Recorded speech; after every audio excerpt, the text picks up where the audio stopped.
한동훈 국민의힘 전 당대표는 지난 설 연휴 기간 김종인 전 국민의힘 비상대책위원장을 만났다. 조갑제닷컴 대표와 유인태 전 국회 사무총장도 비슷한 시기 만났다.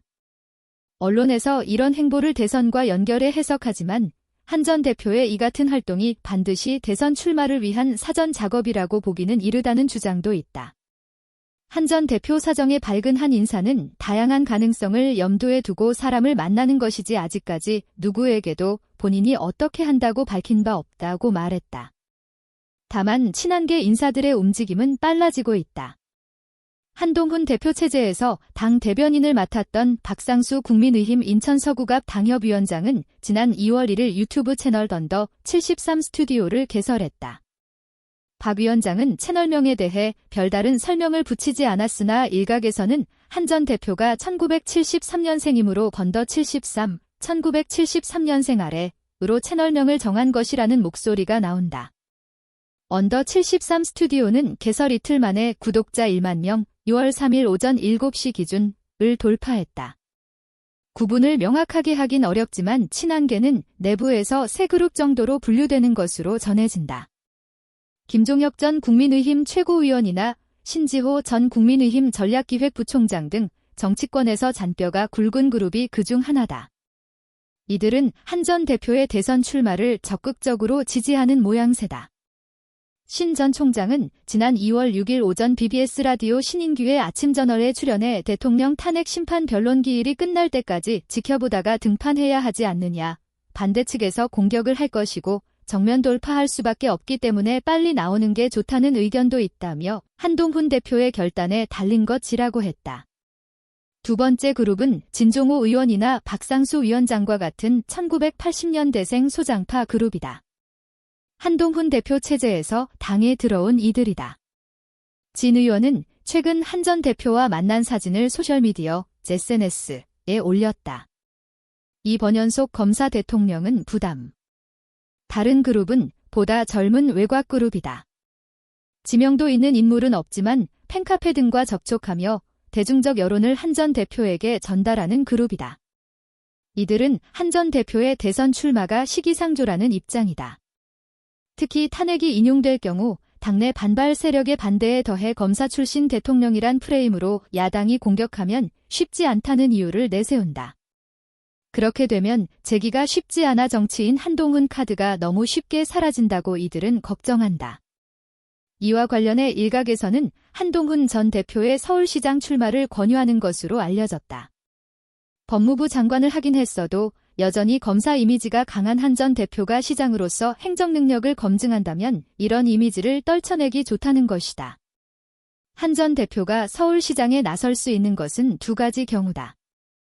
내년 6월 1일에 치러질 지방선거를 기다리는 방법이 하나 있고 다른 하나는 오세훈 서울시장이 대선에 출마하면서 보궐선거가 치러지는 경우다. 두 번째 경우의 수는 복잡하다. 공직선거법 제35조는 대통령이 거리, 탄핵 또는 하야 하면 60일 내 후임자를 선출해야 한다고 돼 있다.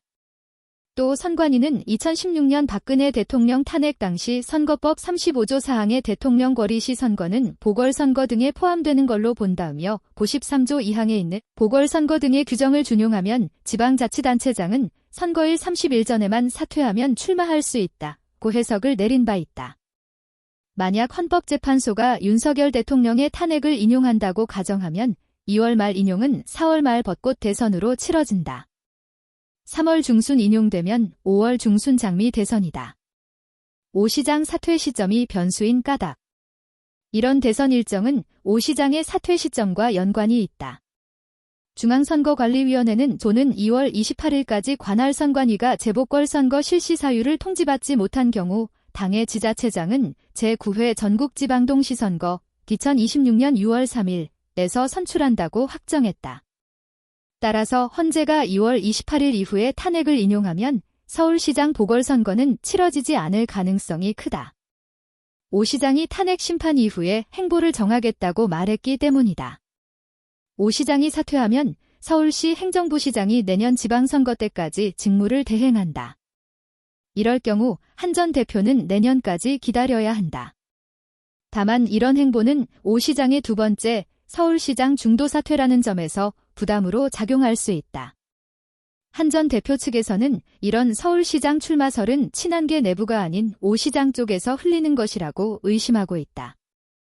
무상급식으로 중도 사퇴를 한 적이 있는 오 시장이 두 번째 중도 사퇴라는 정치적 부담을 덜어내기 위해 한 전 대표를 끌어오고 있다는 것이다. 한 친한계 인사는 이 같은 시나리오가 도는 것에 대해 바로 대권으로 간다면 한 전 대표가 이제 곧 나올 텐데 서울시장 출마는 선택지에 없다고 했다.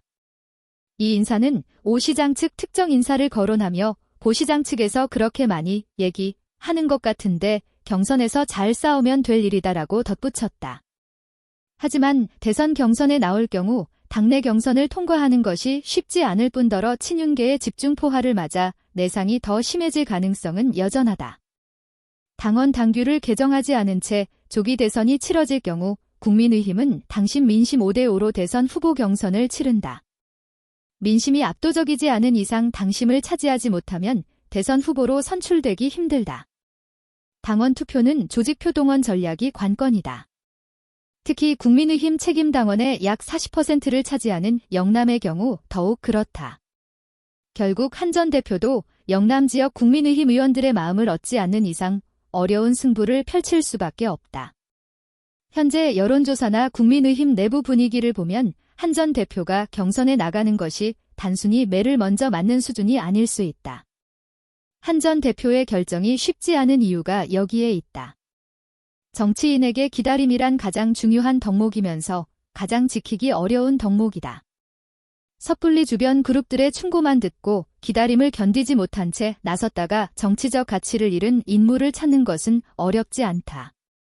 통상 이들은 자신의 정치적 상황과 주변 인사들의 정치적 이해를 구분하지 못하고 부추김을 당해 등판했다가 소비됐다. 한 전 대표는 선택의 기로에 서 있다. 출처 주간조선